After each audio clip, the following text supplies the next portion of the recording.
Oggi vi faccio vedere come preparare nasu dengaku, melanzane glassate al miso.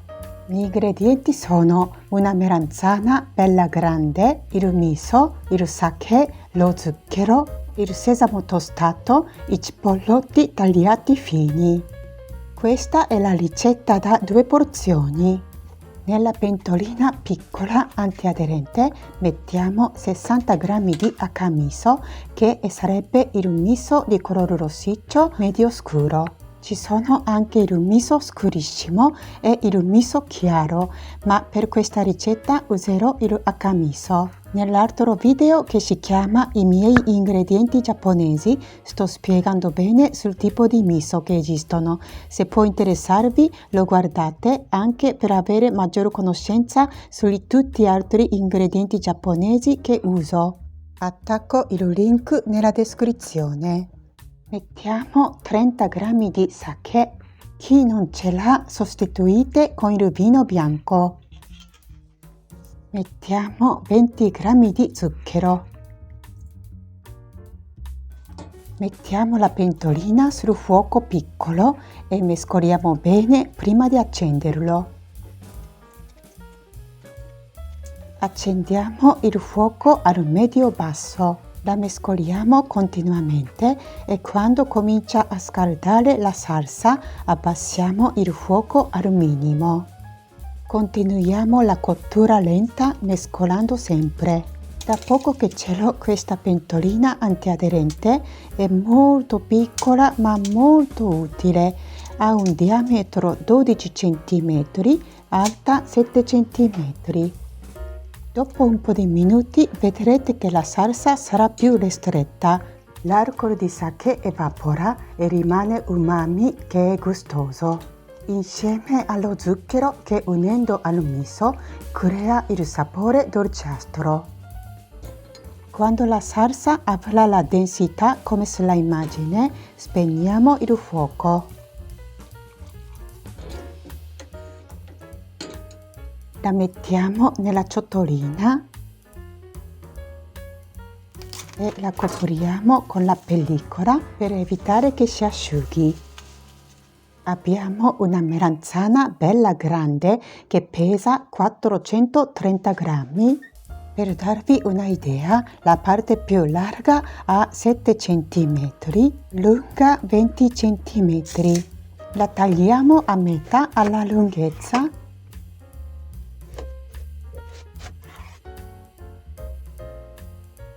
Immaginando che queste sono 2 barchette, la parte più bassa e più tonda la tagliamo circa 5 mm, in modo che le barchette di melanzane, una volta vengono impiattate, non si ballino ma stiano ferme.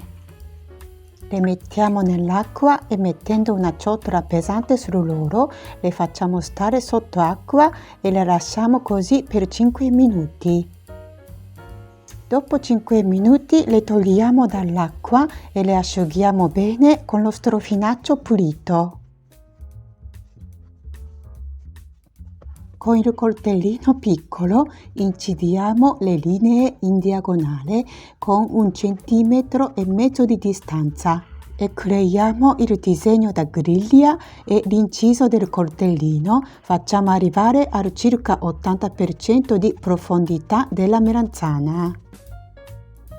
Prepariamo la padella grande che possono stare le melanzane. Esempio, questa padella ha un diametro 28 cm. Accendiamo il fuoco vivace e mettiamo un cucchiaio di olio di semi. Muoviamo la padella per farlo arrivare l'olio su tutta la superficie. Quando si è scaldata la padella, mettiamo le melanzane mettendo in basso la parte incisa. Quando comincia a colorire, abbassiamo il fuoco al medio e mettiamo il coperchio in modo da cucinare fino all'interno della polpa di melanzane, bruciacchiandole parte superficie. Dopo circa 2 minuti, aprendo il coperchio, controlliamo la bruciacchiatura. Manca ancora un po', soprattutto la parte centrale, quindi rigiriamo e con la pinza diamo la pressione alla parte centrale. Come avete visto, le ho invertite loro posizione per dare la cottura uniformemente. Le giriamo.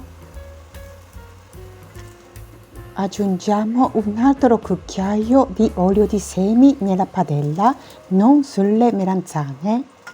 Chiudiamo il coperchio e cuciniamo con il fuoco al medio finché non avranno la bruciacchiatura la parte bassa delle melanzane. Ora sono perfette e le giriamo di nuovo e abbassiamo il fuoco al minimo. Con un spiedino di bambù o con la punta del coltellino assicuriamo che siano morbidissime.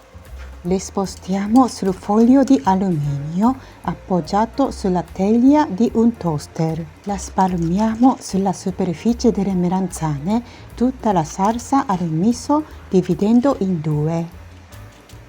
Posizionando la parte alta dell'interno di toaster, le cuciniamo con la massima temperatura per qualche minuto per dare la bruciacchiatura alla salsa di miso.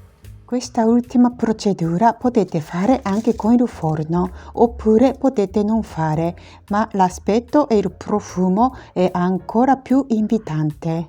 Dopo averle impiattate, per ultimo tocco mettiamo un po' di sesamo tostato e cipollotti tagliati sottili parte verde. Ecco, nostre nasu-dengaku sono pronte. Questo è un piatto vegano che soddisfa anche una persona carnivora.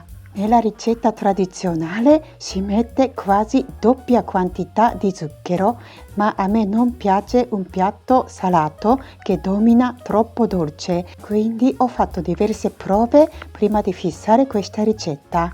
Provate a fare assolutamente perché rimanerete stupiti dalla sua bontà. Questa presentazione, come le barchette, fa molto effetto, ma siete liberi di tagliarla anche alle rondelle e in quel caso cercate di tagliarle al minimo 2 cm di spessore per poter godere la carnosità della melanzana.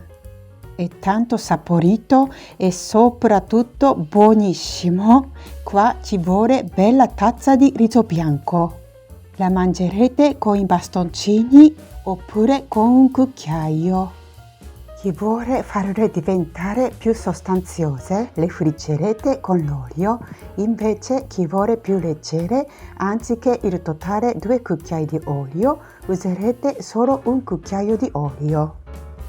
Questo video termina qui, se vi è piaciuto potete lasciare un like o un commento per farmi sapere cosa ne pensate. E se non volete perdervi i prossimi video potete iscrivervi al mio canale cliccando sul pulsante iscriviti qui sotto. Ci vediamo presto con la prossima video ricetta.